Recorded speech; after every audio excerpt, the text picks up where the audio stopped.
Ahojte, milí priatelia. Nedávno ma na Facebooku oslovila jedna taká milá pani s tým, že všetky tie fotky, čo vidí, stršia pozitivitou a že je to veľmi inšpirujúce, čo ma veľmi potešilo. A pýtala sa ma, či máte aj vy v živote nejaké také horšie dni alebo zlé dni.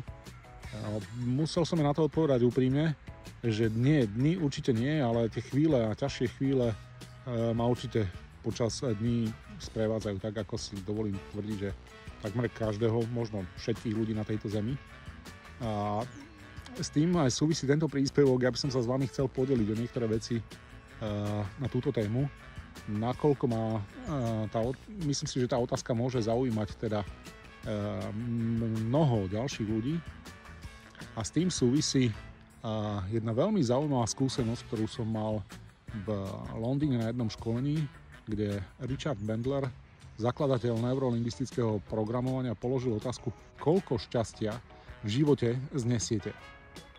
Tú otázku som nebral príliš vážne, pretože mi pripadala taká v tej chvíli irelevantná. Každopádne tá otázka vo mne zostala a neskôr som sa vždy k nej vracal a možno práve aj v tých ťažších chvíľkach. A s tým súvisí práve aj tá celospoločenská hypnoza.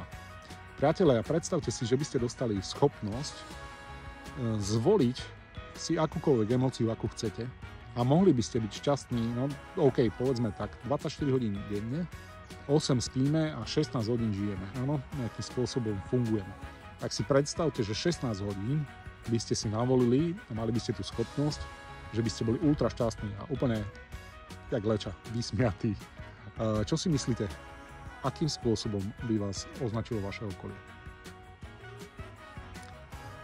Jednoznačne, aspoň z mojich skúseností to je, že buď na drogách, alebo alkohol, ale skrátka nie je normálny. A práve keď si povieme to slovo, že normálny, dostávame sa ku tej norme. A tá spoločenská norma je na Slovensku taká, že byť príliš veľmi šťastný, jednoducho tak vytrčate z davu a ľudia vás budú označovať mnohými spôsobmi, ktoré vám teda nemusia byť príjemné. A tu je práve tá otázka, koľko šťastia v živote znesiete. Koľko šťastia si dovolíte?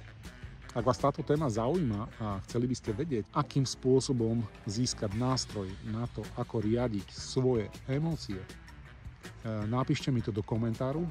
Ja pripravím príspevok vyslovene iba na túto tému. Áno, priatelia, je to možné naučiť sa.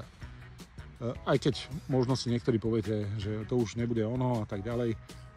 Každopádne pre všetkých vás, ktorí tomu teda neveríte, ja odporúčam otestovať tie veci na sebe a potom urobiť to rozhodnutie. Vo všetkých veciach je to ďaleko lepšie, ako sa zamknúť pred niečím, čo vám môže zmeniť život. Mne to teda život zmenilo. A s tým teda tá odpoveď pre pani, určite mám ťažšie chvíľky, určite mám aj ja ťažké chvíle, ale dokážem ich veľmi rýchlo zmeniť, nakoľko som si nastavil ten svoj denný režim na, dovolím si povedať, celkom vysokých štandardoch, čo sa týka emočných, pretože verím, že naše emócie tvoria kvalitu nášho života, preto sa snažím a robím všetko preto, aby som veľkú časť svojho dňa prežíval v tých skvelých emóciách, ako je radosť, a emócie tomu podobné.